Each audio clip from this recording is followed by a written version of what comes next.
मतलब कि sub station क्या होता है और यह कितने प्रकार के होते हैं। दोस्तों आज का जो हमारा यह टॉपिक है ये हमारे इलेक्ट्रिकल के इंटरव्यू की नजर से काफी ज्यादा इंपॉर्टेंट है, क्योंकि इंटरव्यू में आपसे कई बार सब स्टेशन क्या होता है इस प्रकार के सवाल पूछे जाते हैं। और सब स्टेशन के साथ साथ आपसे और भी कई सारी बातें ट्रांसमिशन लाइन से जुड़ी हुई, फीडर से जुड़ी हुई, इन सबसे पूछी जाती है। तो आज के इस वीडियो के अंदर हम इसी टॉपिक को अच्छे से क्लियर कर लेंगे। तो वीडियो को स्टार्ट कर लेते हैं। दोस्तों वीडियो के स्टार्टिंग में हम एक गलती के ऊपर बात कर लेते हैं जो हम में से अधिकतर लोग करते हैं।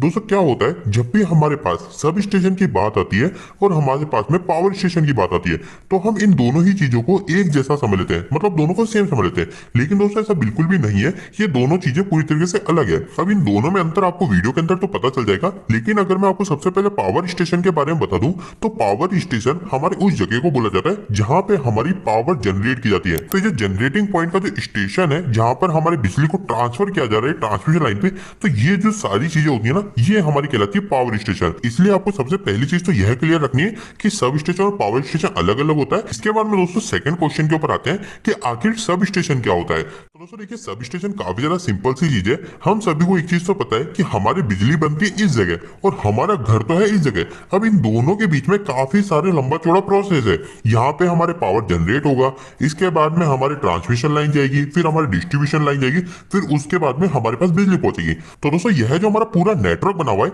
यह नेटवर्क किसके द्वारा कनेक्ट है, वही हमारा कहलाता है सब स्टेशन। तो आपको इस बात का ध्यान रहे, सब स्टेशन कोई एक जगह नहीं होती। सब स्टेशन हमारे कई सारे टुकड़ों में बनी होती है। एक सब स्टेशन हमारा इधर बनेगा, एक इधर बन जाएगा, एक इधर बन जाएगा। लेकिन ये जो सब स्टेशन होंगे ना, इनके नाम अलग अलग तरीके से देते हैं। वो अभी हम सब स्टेशन के टाइप्स के अंदर जान लेंगे। लेकिन उसके पहले हम सब स्टेशन की डेफिनेशन को जान लेते हैं, क्योंकि इंटरव्यू के अंदर आप इस तरीके से लाइन को नहीं बोल सकते। इंटरव्यू के अंदर आपको एक प्रॉपर आंसर देना पड़ेगा। तो उस समय आप क्या बोलेंगे? तो दोस्तों अब अगर आपसे कभी भी इंटरव्यू के अंदर सब स्टेशन की डेफिनेशन पूछा जाए या पूछा जाए सब स्टेशन क्या होता है, तो आप यह लाइन बोल सकते हो, sub station is a part of an electrical generation, transmission and distribution system. मतलब कि हमारा सब स्टेशन एक पार्ट है, मतलब कि एक भाग है। अब ये भाग किसका है? तो हमारा जो इलेक्ट्रिकल जनरेशन हो रही है, मतलब कि हमारे पावर प्लांट में जो जनरेशन हो रही है, हमारे ट्रांसमिशन लाइन है, उसके बाद में डिस्ट्रीब्यूशन सिस्टम है, इन सभी का एक भाग है हमारा सब स्टेशन। इसके बाद में इंटरव्यूअर आपसे अगला सवाल यह पूछ सकता है कि यह तो हमारी इसकी डेफिनेशन हो गई, लेकिन सब स्टेशन करता क्या है वो आप एक लाइन के अंदर बताओ। तो दोस्तों अगर सब स्टेशन का काम सिर्फ आपको एक लाइन के अंदर बताना हो तो आप यह लाइन बोलेंगे, substation transfer voltage from high to low और द रिवर्स। मतलब कि सब स्टेशन जो होता है, सब स्टेशन का मुख्य काम क्या होता है? वो होता है कि हमारा जो वोल्टेज लेवल है ना, हमारे हाई वोल्टेज को कम करना, या फिर इसका रिवर्स। इसका रिवर्स का मतलब लो वोल्टेज को हाई वोल्टेज में डालना। तो यही हमारा सब स्टेशन का मुख्य काम होता है, वोल्टेज को ट्रांसफर करना। इसके साथ साथ दोस्तों आपको यह भी ध्यान रखना है कि सब स्टेशन सिर्फ एक यही काम नहीं करता, इसके अलावा भी हमारे सब स्टेशन के और कुछ काम होते हैं जो कि इस लाइन में आप बोल सकते हो परफॉर्म अदर इंपॉर्टेंट फंक्शन।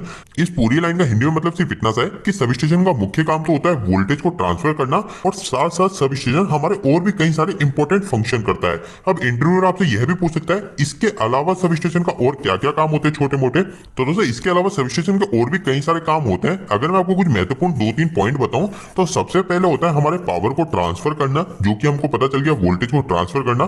तो पहला काम आप यह बोल सकते हो। सेकंड काम हो जाता है दोस्तों हमारा मीटरिंग का काम। तो दोस्तों मीटरिंग क्या होती है, तो ये भी काफी ज्यादा इंपॉर्टेंट है। ये है हमारे जो ट्रांसमिशन लाइन में जो भी लॉस हो रहा है उसको कैलकुलेट करने के लिए। अब जैसे कि आपको दिख रहा है, ये हमारा एक सब स्टेशन है, ये हमारा एक सब स्टेशन है, इसके बीच में हमारी ये पूरी ट्रांसमिशन लाइन है। इसके अलावा दोस्तों हमारे यहाँ पे भी एक पावर स्टेशन होता है, तो यहाँ पे भी हमारा मीटर होता है। तो यह जो पावर स्टेशन है, यहाँ पर एक मीटर लगा होगा, एक सब स्टेशन यहाँ पे मीटर लगा होगा। तो इन दोनों की जो रीडिंग है उस रीडिंग को कैलकुलेट करके हमारे ट्रांसमिशन के लॉस को पता करते हैं। तो यह जो मीटरिंग का काम होता है यह काफी ज्यादा इंपॉर्टेंट है। इससे हमारे पावर लॉस पता चलता है। इसके साथ साथ हमारे यह भी पता चल जाता है कि कहीं पे हमारे इलेक्ट्रिसिटी की चोरी तो नहीं हो रही। तो यह हमारा मीटरिंग भी काफी ज्यादा इंपॉर्टेंट होता है, जो कि हमारे सभी स्टेशन में महत्वपूर्ण फंक्शन है। बैलेंसिंग। अब ये बैलेंसिंग क्या है? तो दोस्तों बैलेंसिंग भी काफी ज्यादा इंपॉर्टेंट है। इसको मैं आपको वापस से इसी ड्राइंग के अंदर समझाता हूँ। तो आपको दिख रहा है दोस्तों यहाँ पर एक सब स्टेशन है। ये सब स्टेशन के नाम क्या क्या है, टाइप्स क्या क्या है, वो भी हम जानेंगे। इसके पहले आपको पता चल गया कि यहाँ पे हमारा एक सब स्टेशन है और इसके पास में हमारे यहाँ पे घर कनेक्ट है, यहाँ पे हमारी कंपनी कनेक्ट है जो कि इस सब स्टेशन से। तो दोस्तों अब यहाँ पे क्या इंपॉर्टेंट चीज है, कभी कभी क्या होता है हमारा जो जनरेटिंग पॉइंट है, ये जनरेटिंग पॉइंट हमारा मान लीजिए फेल हो गया। तो इसके फेल होने के कारण हमारी जो जनरेशन है वो सिर्फ इस जनरेटिंग पॉइंट से हो रही है और हमारी इस जनरेटिंग जनरेटिंग पॉइंट से हो रही है। तो अब इस कारण से हमारा एक जनरेटिंग पॉइंट तो फेल हो गया ना, तो इसके कारण क्या होगा, हमारे पास इलेक्ट्रिसिटी जो है वो कम आ रही है। तो अब इलेक्ट्रिसिटी कम आ रही है तो इसके लिए हमको क्या करना पड़ेगा, या तो हमको इस कंपनी को चलाना पड़ेगा या फिर हमारे इस मकानों को चलाना पड़ेगा। तो इसके लिए क्या करते हैं, हमारी क्या इंपॉर्टेंट चीज है, जो भी हमारी इंपॉर्टेंट चीज होती है उस इंपॉर्टेंट चीज की तरफ ही हमारे इलेक्ट्रिसिटी को फ्लो कराते हैं, बाकी जगह हमारे स्विच ऑफ कर देते हैं। मतलब कि हमारे बैलेंसिंग करने का काम भी ये सब स्टेशन करता है कि कहां पे इंपॉर्टेंट है इलेक्ट्रिसिटी, वहां पे पहले भेजने का काम इस सब स्टेशन के द्वारा ही किया जाता है। तो दोस्तों ये सब स्टेशन का तीसरा फंक्शन भी आपको समझ में आ गया, जो कि बैलेंसिंग है। इसके अलावा एक और चौथा फंक्शन जो कि आपको पता है सभी जगह इंपॉर्टेंट है, जो कि है सेफ्टी। तो यह हमारे सब स्टेशन के मुख्य 4 काम होते हैं, जो कि आप इंटरव्यू के अंदर भी बता सकते हो। इसके बाद में दोस्तों हमारा नेक्स्ट क्वेश्चन आ जाता है सब स्टेशन के टाइप। सब स्टेशन हमारे कितने प्रकार के होते हैं। तो दोस्तों देखिए सब स्टेशन के जो प्रकार होते हैं वो कई तरीके से बांटे जा सकते हैं। जैसे कि सबसे पहले वोल्टेज के आधार पर बांटा जा सकता है सब स्टेशन को, 132 केवी का सब स्टेशन, इसके अलावा 3366 केवी का सब स्टेशन। मतलब कि सब स्टेशन को बांटने का एक टाइप होता है वोल्टेज के आधार पे। इसके अलावा दोस्तों हमारे कुछ सब स्टेशन इंडोर होते हैं, आउटडोर होते हैं, तो उसके आधार पे भी हमारे सब स्टेशन को बांट दिया जाता है। लेकिन दोस्तों सबसे मुख्य जो सब स्टेशन को बांटा जाता है वो होता है उसके यूजेस के आधार पे, और ये यूजेस के आधार पे ही आपको सब स्टेशन के टाइप्स कभी भी इंटरव्यू के अंदर बताने हैं। अब दोस्तों ये यूजेस के अंदर भी कई सारे टाइप्स आ जाते हैं सब स्टेशन के, जैसे कि हमारे स्विचिंग सब स्टेशन भी होता है। लेकिन हम अभी स्विचिंग सब स्टेशन इन सबके ऊपर बात नहीं करेंगे, अभी हम मुख्य बात करेंगे जो कि हमको इंटरव्यू के अंदर बताने हैं। अब इंटरव्यू के अंदर हमारे सब स्टेशन के जो टाइप्स होते हैं वो मुख्य कौन कौन से बताने हैं। सबसे पहला जो हमारा सब स्टेशन का टाइप होता है वो होता है दोस्तों हमारा जनरेटिंग सब स्टेशन, जिसको हम पावर सब स्टेशन या पावर स्टेशन भी बोल सकते हैं। इसके बाद में दोस्तों हमारा सेकंड टाइप हो जाता है ट्रांसमिशन सब स्टेशन, और इसके बाद में नेक्स्ट टाइप की बात करें तो वो हो जाता है हमारा डिस्ट्रीब्यूशन सब स्टेशन। अब दोस्तों ये सब स्टेशन जो है ये कहाँ पे कैसे कनेक्ट होते हैं, तो वो आप इस चित्र के अंदर आसानी से देख और समझ सकते हैं।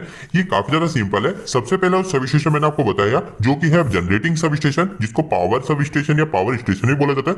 तो ये हमारा जनरेटिंग के पास में ये आपको दिख रहा है ये स्टेशन, तो ये हो गया हमारा पावर स्टेशन या फिर जनरेटिंग स्टेशन।